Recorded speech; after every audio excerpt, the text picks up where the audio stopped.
Вопрос лишь в том, что вы хотите от своей жизни, а потом, что вы готовы для этого сделать. И вот тогда я уже почувствовала некую тоже ответственность о том, что если я буду рассказывать о том, что происходит в моей жизни, те люди, которые сейчас далеко находятся, возможно, в деревнях или еще в каких-то недоступных квартирах, они увидят, что можно жить иначе, что можно жить очень активно. И вот это ощущение свободы, как раз, когда ты долго был лишен этого, когда ты, заперт в своем теле, ты заперт в 4 стенах своей квартиры, и тут появляется свобода. И вот тогда ты понимаешь, насколько вообще вот эти возможности, они ценны. То, что ты не знаешь, что будет завтра, ты не знаешь, что будет там в будущем. Если ты можешь поехать туда, сделать то, живи. Вот просто здесь и сейчас наслаждайся тем, что ты можешь.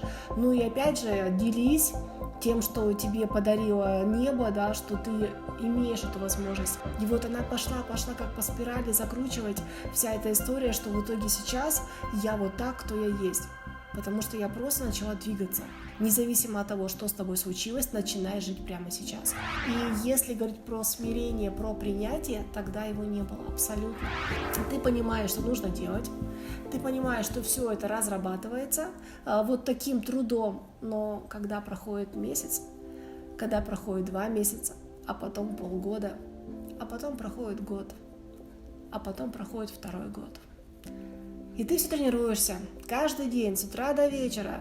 Ты пытаешься, пробуешь. И вот это очень такой момент, который проверяет тебя-то вообще, кто ты-то. Потому что я вот в таких тренировках провела около 5 лет. Искусство маленьких шагов, оно вот, мне кажется, там как ничто проявляется, когда ты в себе ставишь небольшие цели и просто дожить до утра, дотерпеть до нового, там перевязки. И такая счастье, такая ценность, которую, правда, многие люди не замечают, когда у тебя просто появляется свобода передвижения. Такой главный перелом внутри случался, что, Наташа, все, вот сейчас нужно жить так. Вот у тебя теперь есть опять твой клуб, в котором ты не можешь быть слабым. И это такое интересное ощущение, что да, я вернулась. Да, я вернулась в вот таком виде. Не хватало денег, я начала находить себе удаленную дополнительную работу, и поэтому я просто сутками начала работать. У меня было до 6 работ в одно время, когда я с утра до ночи просто работала, сидя в одной комнате в 4 стенах, шаг за шагом. Я могу, я хочу, мне нужно зарабатывать. Потому что главная моя цель для того, чтобы человек полностью был самостоятельным, сам себя обеспечивал и создавал себе жизнь, которую он хочет жить. Если у тебя не работают руки, то это означает лишь одно, что ты должен заработать на здоровые руки возле себя. Нету потолка в заработке для людей с инвалидностью, будь то 20, 40, 60, 100 тысяч. Сколько ты хочешь зарабатывать? А потом вопрос, а что ты готов для этого делать? И вот готов ли ты так работать, или ты просто хочешь быть депутатом или каким-то там великим, известным человеком? Господи, как же я хочу жить, пожалуйста, просто оставьте мне жизнь.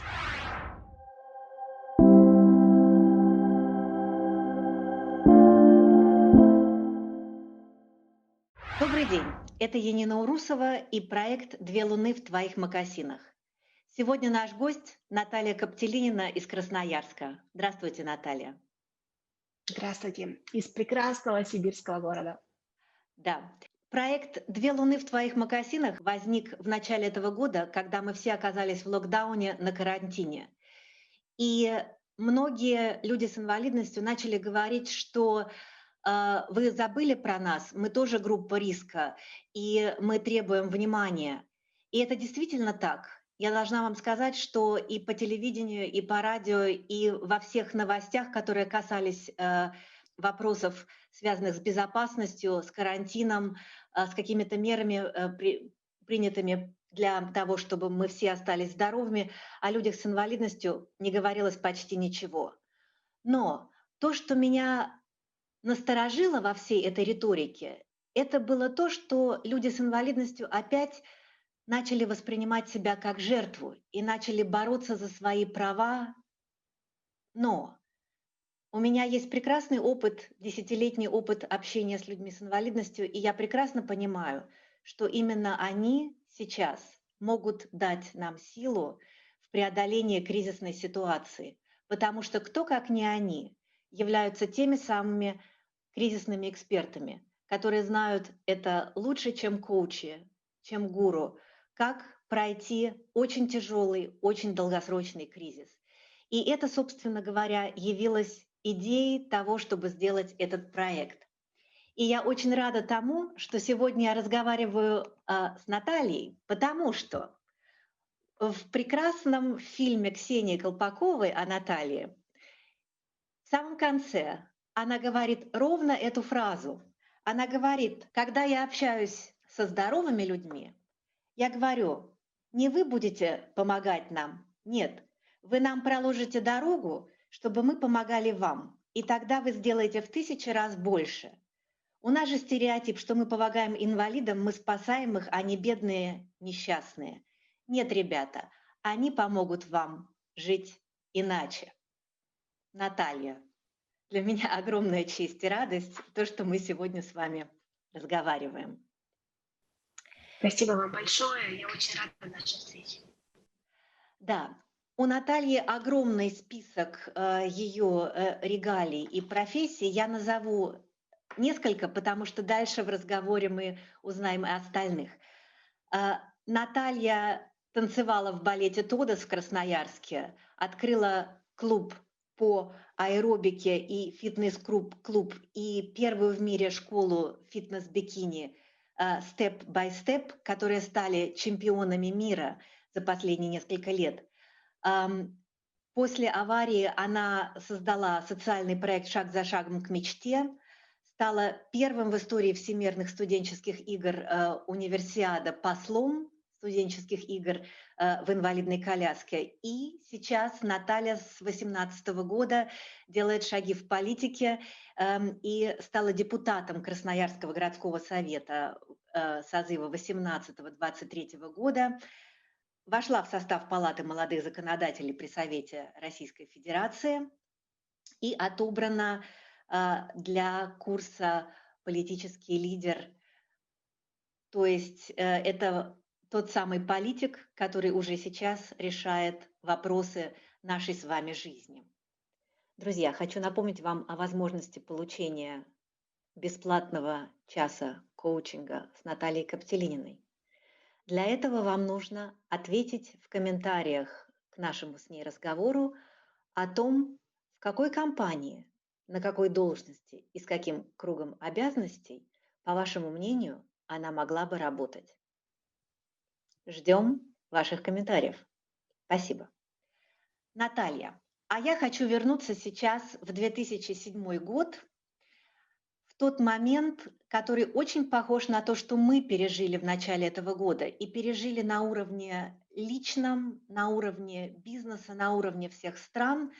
Это вот эта внезапная, совершенно никем не предвиденная остановка на полном ходу. Вот какие были у вас планы за неделю или за день до аварии? Что вы планировали? Да, я помню то время, и это была быстрая, бегущая, вечно занятая девушка, которая только закончила вуз с красным дипломом по специальности государственное муниципальное управление, открыла фитнес-клуб, набирала персонал, руководила своим любимым делом, мечтала, чтобы как можно больше людей занималось спортом и в то же время вела активную танцевальную гастрольную деятельность. Мои дни были расписаны, у меня было очень много работы, и я была человеком востребованным. Я помню, моей мечтой было, чтобы появлялся сеть фитнес-клубов, чтобы было больше, опять же, клиентов, чтобы больше было заказов на наши танцевальные номера. И как раз на один из таких вот заказов, на гастроли, мы поехали в соседний город со своей командой. Обычный был солнечный день, 2 июня, ничего не предвещало каких-то особых изменений. И, к сожалению, между двумя сибирскими городами на машине мы вылетаем с трассы на серпантине. Несколько перелетов машины, и я вылетаю в заднее стекло. И я помню тот момент, когда я очнулась на земле, я не чувствовала ниже головы тела абсолютно, была полная парализация. Я помню это голубое небо, эти бегущие облака, и думала, Господи, Боже мой, неужели это все? Неужели так быстро? Мне всего 22 года. Неужели вот сейчас это все закончится? Как же я хочу еще? Как же я хочу еще остаться и сделать что-то более большое и вообще жить? Господи, как же я хочу жить? Пожалуйста, просто оставьте мне жизнь. Жизнь была вам оставлена, и меня сейчас будет очень интересовать то, что происходило с вами между вот в том самом коридоре, между тем, как закрывалась одна дверь навсегда и открылась другая дверь.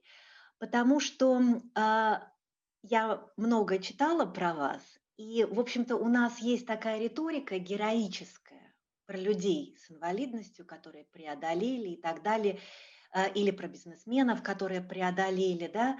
Но на самом деле становится очень как-то непонятно, что вот было так, теперь вот этот человек герой, и я никогда сам не смогу быть таким героем, потому что непонятно, что происходило между этим, между тем, как произошла авария, да, и вы это преодолели и стали, так сказать, героем, да.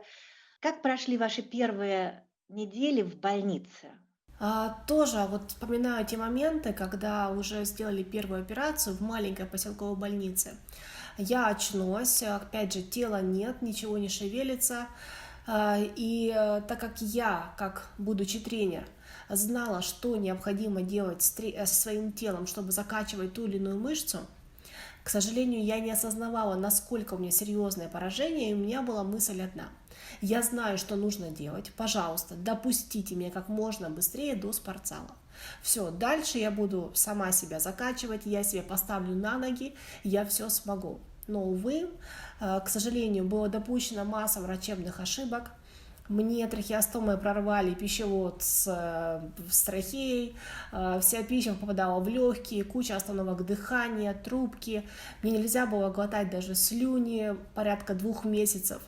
И если вы даже задумаетесь об этом, то я уверена, у каждого из вас во рту сразу же образуется кучу слюней, извините, да, за вот такие примеры, и вы захотите сделать просто вот этот глоток. И я 2 месяца не могла это делать вообще, потому что, опять же, была дырка между трахеей и пищеводом.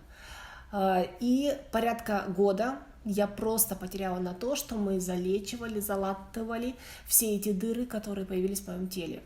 У меня было порядка 20 операций, мне собирали позвоночник неоднократно, неоднократно касались спинного мозга, и я вроде как становилась сильнее, и меня парализовало опять вновь и вновь.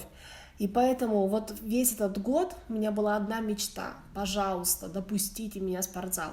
Я не знаю как, довезите, донесите меня до этих тренажеров и дайте мне возможность тренироваться. Когда меня выписали домой, я пыталась тренироваться с помощью вешалки, там, привязывая ее к резинке, к своим рукам, потому что пальцы не могли ничего держать. И я хоть как-то ее притягивала к себе, пытаясь хоть как-то качать руки. И я еще помню тот момент, когда я была во всей этой сложной ситуации, и я видела глаза своей семьи, которые, конечно, были напуганы, которые, конечно, пытались меня спасти и сделать все, что они могут. Но вот понимая, насколько много они вкладывают в меня, какое я имела право раскисать и плакать. Какое право мы имеем вообще сейчас, вот попадая в сложные ситуации, садиться на пол, реветь и говорить: Боже мой, я ничего не знаю. Я не знаю, что делать. Но на самом деле мы же знаем, что мы хоть что-то можем. Ну хотя бы не плакать, но хотя бы не расстраиваться. А я в тот момент понимала, что мне просто нужно дождаться этого несчастного спортзала, чтобы заняться своим делом. Поэтому в то время, первый год, я просто ждала, я поддерживала свою семью, они поддерживали меня, я много терпела, и, наконец-то, ура, через год меня перевезли в первый центр реабилитации, это было Голубое, под Москвой, в Зеленограде, где врачи, которые видели меня, сказали: Господи, Боже мой, девушка, лежите. Мы вас боимся трогать, у вас такая серьезная травма, вы просто лежите, просто воздухом дышите. Центр находится в лесу, поэтому вы, говорит, просто отдыхайте. Но я же попала, наконец-то, в центр реабилитации, и я приехала в свое место, куда так стремилась. И вот там как раз я увидела ребят на колясках, и я опешила. Оказывается, вот сейчас еще их больше видать на улице, да, но 10 лет назад, 13 лет назад инвалидов-то на улицах особо не было. И откуда в этом центре реабилитации столько молодых, здоровых, нормальных ребят? Их было просто десятки, они были повсюду, и все тоже, кто съехал на лыжах, кто на мотоцикле, кто еще какая-то там нелепость, да, и они молодые, здоровые, сильные, вдруг в коляске. И вот тогда я заметила очень явное разделение. Кто-то с утра начинал свои дни на улице. Они искали гонца, который сбегает в ближайший ларек за горячительными напитками. Они не верили в то, что что-либо в жизни изменится. И, в принципе, уже опустили руки, были такими скептиками, циниками, говорили, что ну что, давайте лучше попьем пиво, там или еще чего-либо. Вторая компания жила в спортзалах. Это с утра до вечера было некое соревнование с самим собой, друг с другом. Что еще, как я еще покачаю спину, руки, ноги, куда я еще поеду, давайте еще потренируемся. И вечером у нас до самой ночи не стихали разговоры о том, как же можно еще потренироваться, куда можно еще поехать и так далее.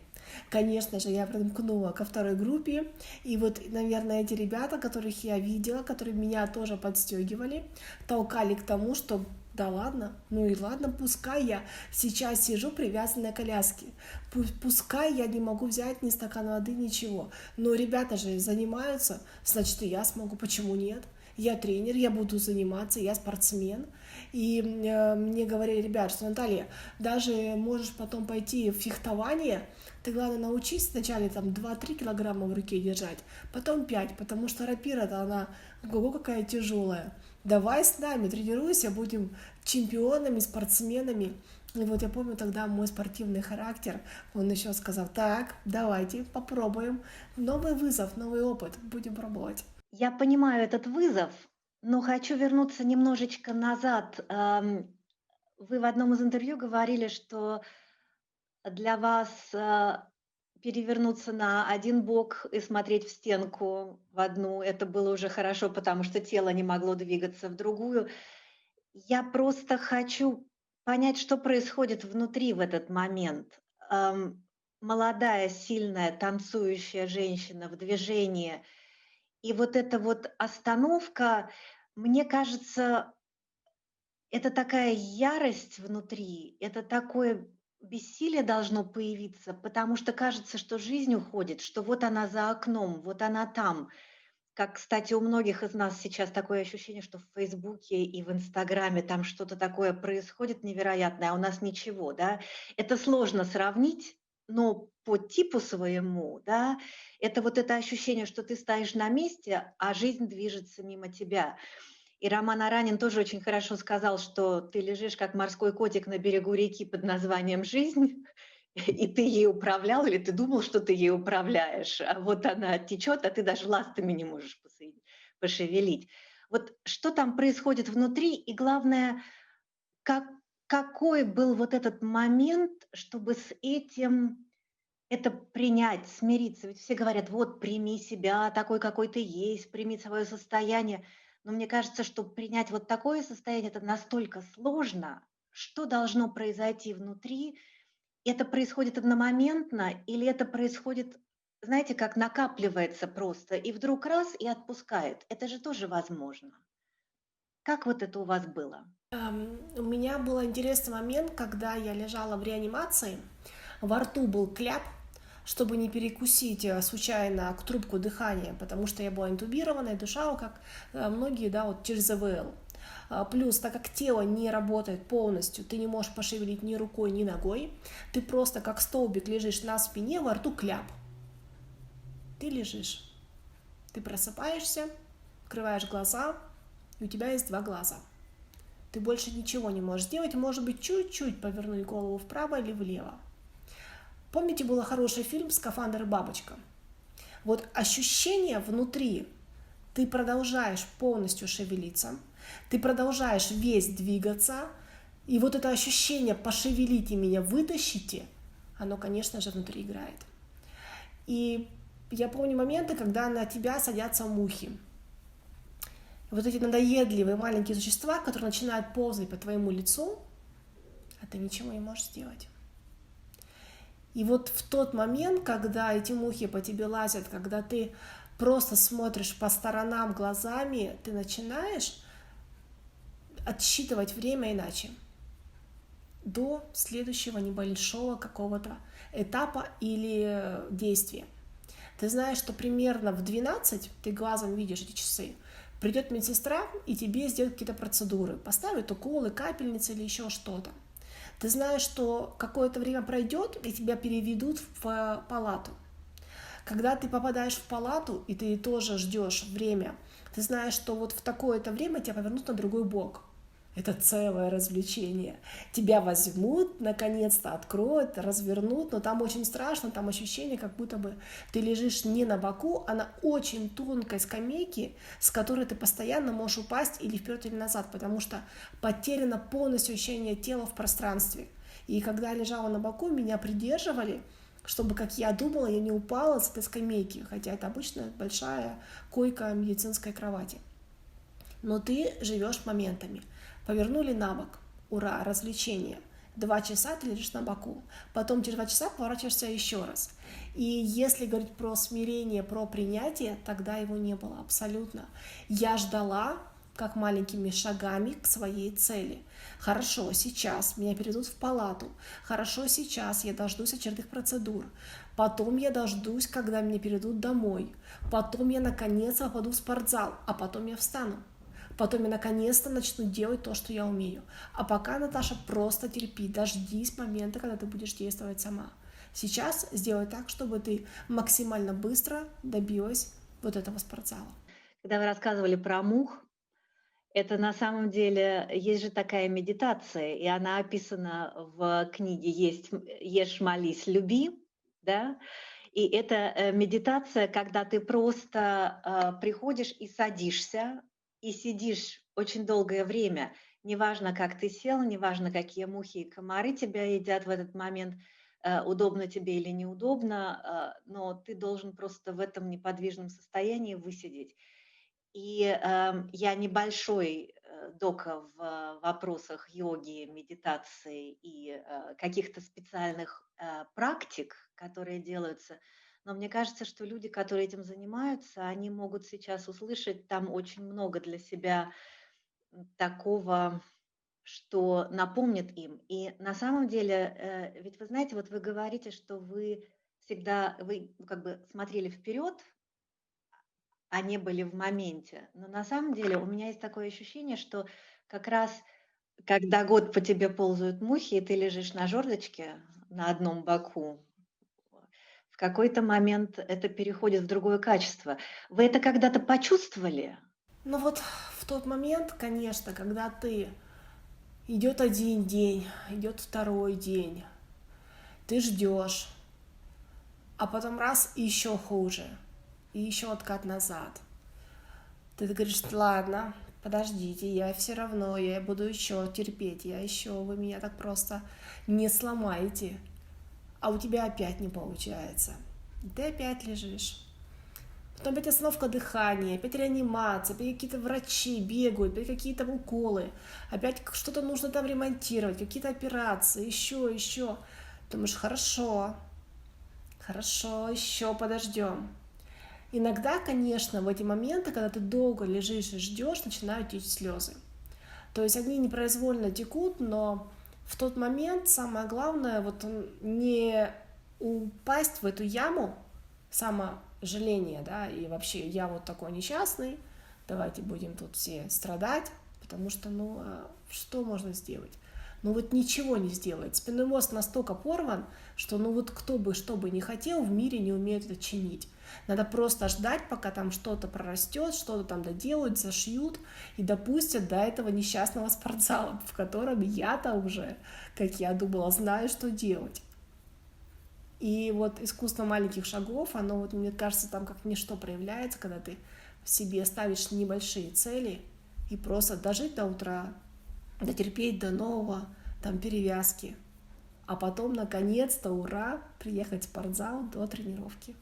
Искусство маленьких шагов. Вы знаете, это очень такая мудрость, которую всем нам, как мне кажется, в настоящее время нужно для себя снова открыть, потому что мы так привыкли жить быстро, да, мы так привыкли жить быстро в наше время, что любая остановка кажется нам смертью, но есть моменты, вот как сейчас. У многих людей нельзя сейчас ничего делать быстро, особенно если у кого-то малый или средний бизнес. Да? Мы не говорим сейчас про личную какую-то историю или про большие компании, которым проще, а те люди, у которых малый или средний бизнес, вот эти вот маленькие шаги.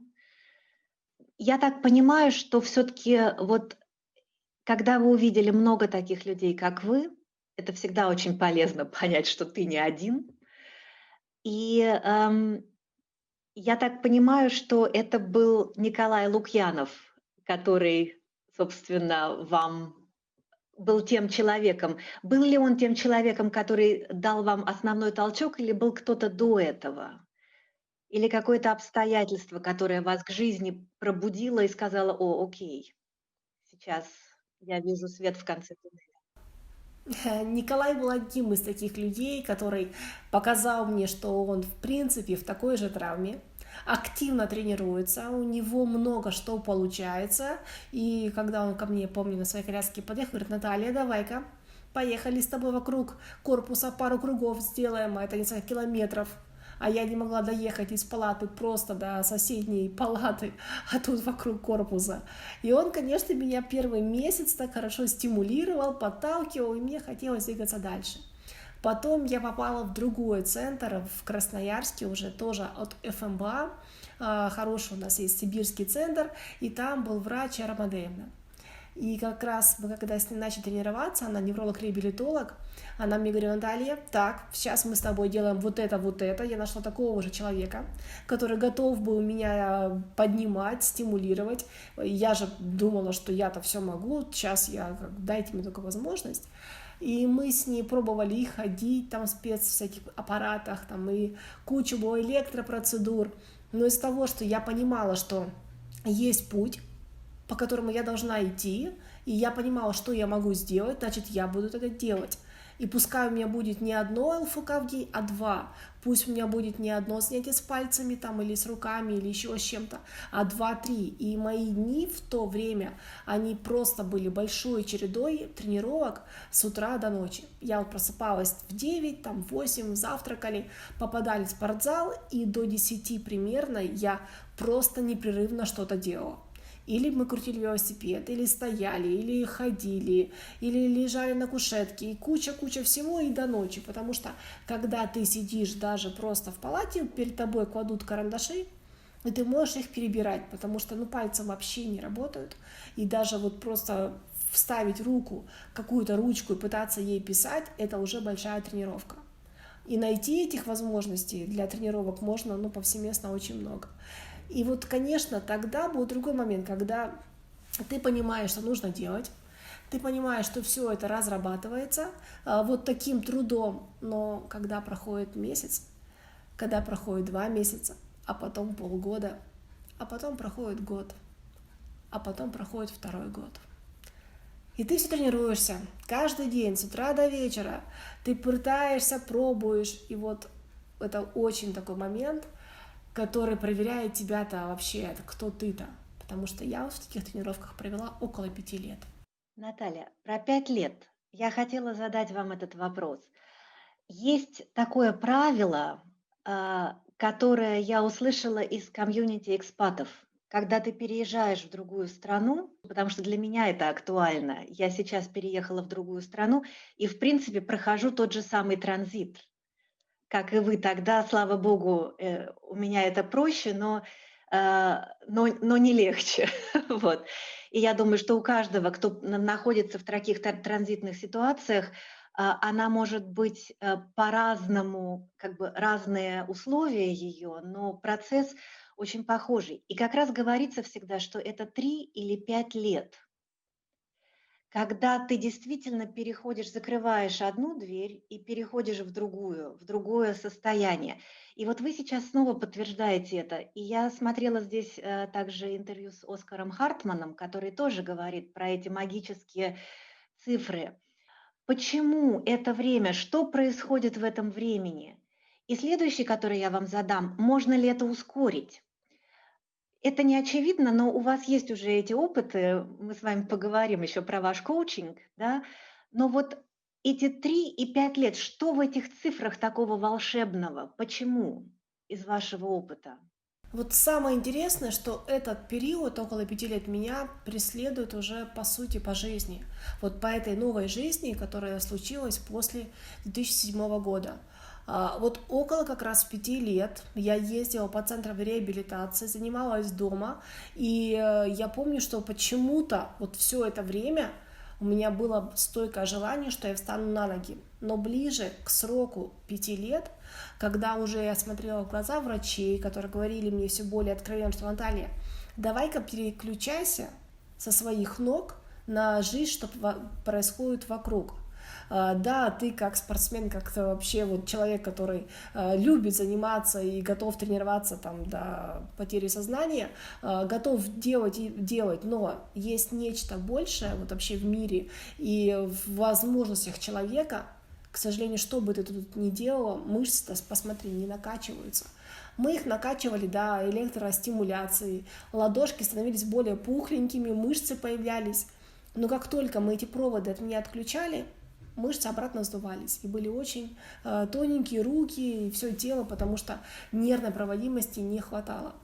И вот как раз ближе к 5-летию ко мне еще извне пришел толчок, потому что тот фитнес-клуб, который мы с семьей открыли до травмы, и которым я занималась до травмы и управляла его полностью, поднимала в начале, он все это время управлялся другими людьми.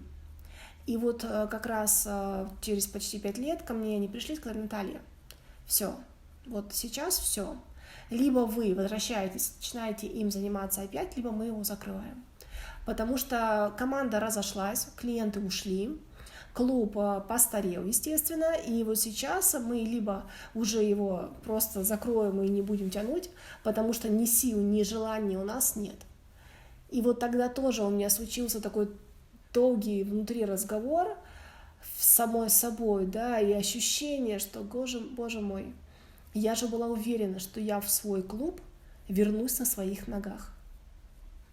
И вот сейчас нужно делать выбор, но я-то еще не встала. И как я могу его бросить, свой клуб, который как бы я создавала, и это мое детище, я мечтала о нем со школы, и это моя мечта.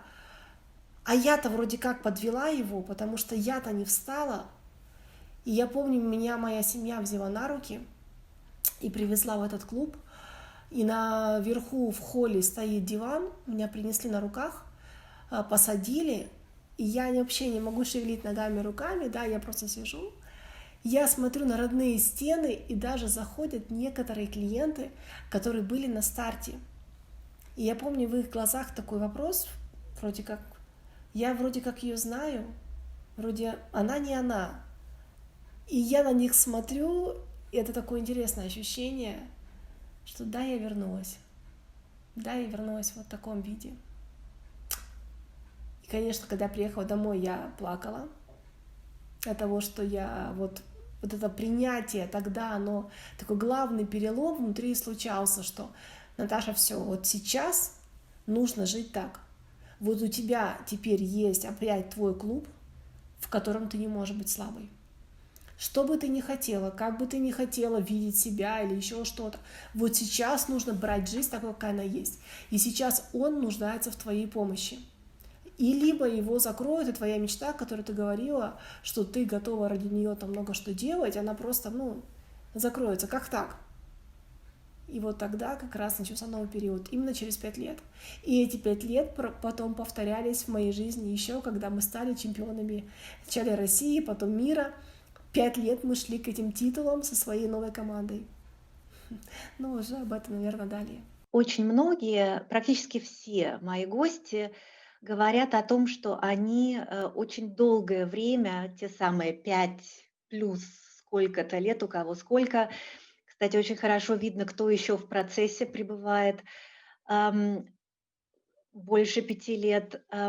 Они пытались побороть ситуацию и встать на ноги, не ослепнуть, так сказать, и так далее. Но одна из моих гостей, Нина Вортман, она попала в аварию на машине, и она после 4 месяцев больницы, реабилитации, вернулась домой. Она в аварию попала так же, как Айсло Асан, со своей маленькой дочкой, которой было несколько месяцев. И для нее стимулом к жизни была ее дочь, и она не делала никаких больших реабилитаций сразу. Она приехала домой, и вот она говорит: я приехала, я не могу двигаться, так же, как вы. У нее лучше было с руками, но тем не менее. И она сказала, что я начала делать работу по дому. Сначала я просто тряпочкой протирала стол. Потом на меня я должна была, чтобы дочка залезла ко мне на коляску или как-то ее поддержать или что-то. Потом я стала мыть, протирать посуду. Потом я стала вешать, говорит, я просто подъезжала к вешалке и вешала на нее платочки. Потом из платочков это стали полотенца, а теперь, говорит, я уже могу повесить большую простыню.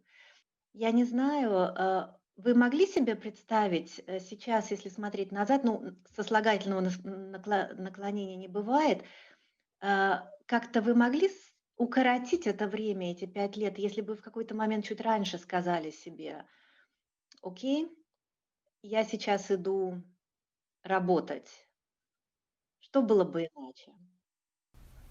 Но вот самое главное, что когда сейчас у тебя проходит 13 лет жизни на коляске, ты как раз и понимаешь, что, боже ты мой, вот если бы как можно раньше мне дали эту всю ответственность за этот клуб, там, вот как у вашей героинь, за ребенка, за семью, за дело, за себя, то, конечно же, бы мозг бы, когда ты уже не в состоянии жертвы, не в состоянии слабого, которого тащат и вытаскивают, а ты должен решать и делать, и кого-то опекать, спасать и так далее, ты бы намного быстрее бы вернулся вообще к нормальной жизни.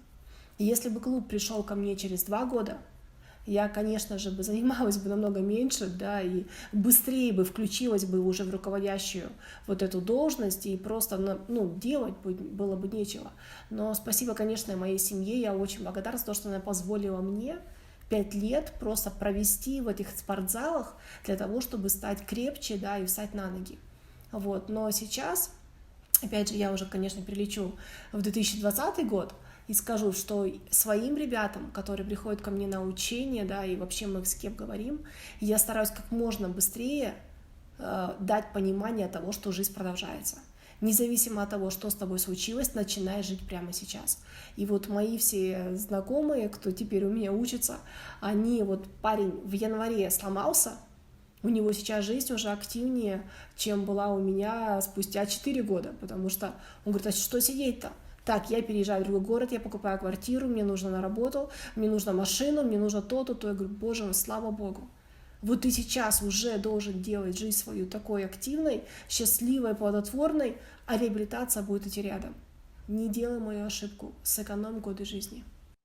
Между прочим, это очень хороший совет для всех, кто думает, что долгими практиками, медитативными, хождениями к коучам и так далее что-то изменится. Да? Согласитесь. Пока ты этим занимаешься, Здесь и ничего не сейчас. меняется. Да, Да, да. начинай жить здесь и сейчас. У меня, кстати, тоже была такая история, что я услышала про эти 3 года, я сказала, я сейчас плавно перехожу, там, Ом-Байрам, да, вот, что-то делаю понемножечку. Но пока ты сидишь, строишь планы, пишешь концепции, советуешься с коучами, это все полезно, но это должно быть параллельно, как вы сказали. А теперь вот какой у меня к вам вопрос про свободу и самоопределение. Я хочу вернуться сейчас к вашей семье и к тем людям, которые были вокруг вас. Потому что ведь то, от чего страдали очень многие люди, особенно те, которые жили в маленьких квартирах с семьей, да, это необходимость находиться все время вот в этом пространстве без личного пространства. это тоже надо уметь пережить. И это, к этому тоже надо подойти в какой-то момент не эмоционально, рационально и организовать этот процесс. Как вы организовали, какие этапы вы проходили вот в этом в понимании своей беспомощности, так сказать, и вынужденности общения, как бы вынужденности помощи, слюни должны были вам вытереть, еду, в туалет сходить. Это же такие, это такое вторжение в личную сферу, которое вообще с маленькой квартирой, ну, даже нельзя сравнить. Как вы с этим сжились и как организовали это так, что это и сегодня работает? Да, к сожалению, моя травма настолько сильна, что я вообще не могу без сопровождения. Я не могу ни повернуться сама, ни сесть, ни одеть там какую-либо вещь, ни взять стакан воды, ни чего-либо. Я могу быть более-менее самостоятельно, если я сяду в коляску с электроприводом, с джойстиком, где я смогу как-то перемещаться по комнате. Но опять же, ничего взять со стола, с чего-либо я не могу. Причем я до сих пор в этом же состоянии, 13 лет. Я на электричке езжу сама по квартире, на улице, более не снять куртку, шапку там или еще, ну, смахнуть как-то, да, рукой я все. Наталья, а В остальном поднимите руки, вы можете их поднять, в принципе? Вот мои руки, да, и посмотрите, я одеваю картонки, чтобы печатать, потому что моя рука только поднимается вверх. Пальцы абсолютно не работают, руки очень худые, высохшие, все, кисть висит, вот. Вот этой рукой смогу там что-то почесать, там поправить как-то там волосы, да, все. Ничего сделать более я не могу. И в начале, когда случилась травма, мы жили в обычной панельной девятиэтажке. Это совершенно вот стандартные для России дома с узкими комнатами. Да, у нас была трехкомнатная квартира, но комнаты очень маленькие, и я жила в проходной комнате, потому что все время ко мне должны были заходить, помогать мне что-либо делать. В ванну, в туалет я заехать на коляске не могла, узкие наши дверные проемы. В лифт была большая сложность попасть, потому что, опять же, очень узкие лифты. И далее с первого этажа на улицу 9 ступеней, по которым ты не мог съехать. Поэтому в основном моя жизнь протекала в одной комнате, в одной кровати. Меня на функциональной кровати с утра садили, передо мной ставили стол, который вот, ну, для завтраков, и на него ставили ноутбук. И я, бывало, за месяц выходила раз или два, когда меня моя семья на руках спускала на улицу и садила в машину. И вот тогда на самом деле я просто очень много начала, когда вот фитнес-клуб появился, да, обратно в нашем управлении, я с утра до вечера садилась за стол в своей кровати и просто работала. Ко мне подходили родители, ставили мне стакан воды, какую-то еду, когда-то меня ложили, чтобы я просто немножко ноги расслабила, или ставили в какой-то тренажер, который там дома домашний был, но все мои дни протекали просто в этих 4 стенах.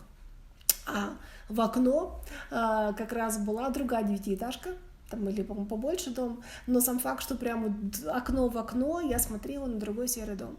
И чуть-чуть сбоку видно было небо. И вот я порядка 5 лет вот так жила, смотрела на этот дом. Очень мало мы куда-либо выезжали. Когда я начала заниматься фитнесом, когда я уже полностью ушла в работу, не хватало денег на фитнес, я начала находить себе удаленную дополнительную работу, чтобы платить своим сотрудникам в фитнесе зарплату, потому что клуб не вытягивал все расходы. И я зарабатывала на стороне, как директор. Будучи тут директором, я там зарабатывала, чтобы тут платить зарплату.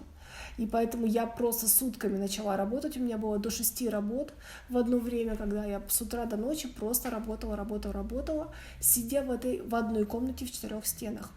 И мое главное вообще чувство свободы случилось, когда наша семья сказала: стоп, мы все не молодеем, носить на руках у отца грыжа, и очень все сложно, нужно переезжать. И вот мы тогда просто решились, это тоже страх, потому что пенсия 15 тысяч, да, и, собственно, клуб, который требует денег, который не приносит дохода, куча работы, и там всяких своих обязательств, мне нужно реабилитацию. Когда я там езжу куда-то, деньги, как вы знаете, порядка 300-400 тысяч рублей в месяц стоит месяц лечения в Российском центре реабилитации. при пенсии в 15 тысяч рублей, то есть сколько нужно копить, да, чтобы накопить на эту реабилитацию, мы решаемся взять кредит и купить новую квартиру, переехать в другой дом. В дом с пандусом, в дом с грузовым лифтом, в дом, где у меня будет отдельная комната с доступной ванной, которую мы сразу переделаем, и в которой я все-таки почувствую, что такое перемещаться по своей хотя бы квартире.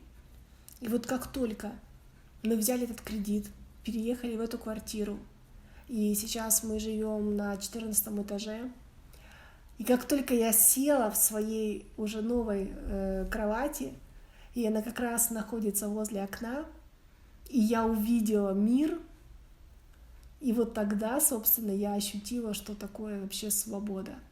Что такое вообще человеку жить, мечтать и вообще, собственно, двигаться, когда ты сам можешь сесть в коляску, ну, конечно, с помощью родителей, и без помощи там папы, а просто с мамой заехать самой в лифт, выйти на улицу по пандусу, заказать соцтакси и куда-либо поехать. И вот тогда, собственно, начался этот социальный проект «Шаг за шагом к мечте», где я стала помогать инвалидам. Как только я сама обрела крылья, когда я сама смогла выйти на улицу. И вот тогда началась вся эта общественная жизнь, 2016-2017 год примерно. Друзья, хочу напомнить вам о возможности получения бесплатного часа коучинга с Натальей Коптелининой. Для этого вам нужно ответить в комментариях к нашему с ней разговору о том, в какой компании, на какой должности и с каким кругом обязанностей, по вашему мнению, она могла бы работать. Ждем ваших комментариев. Спасибо.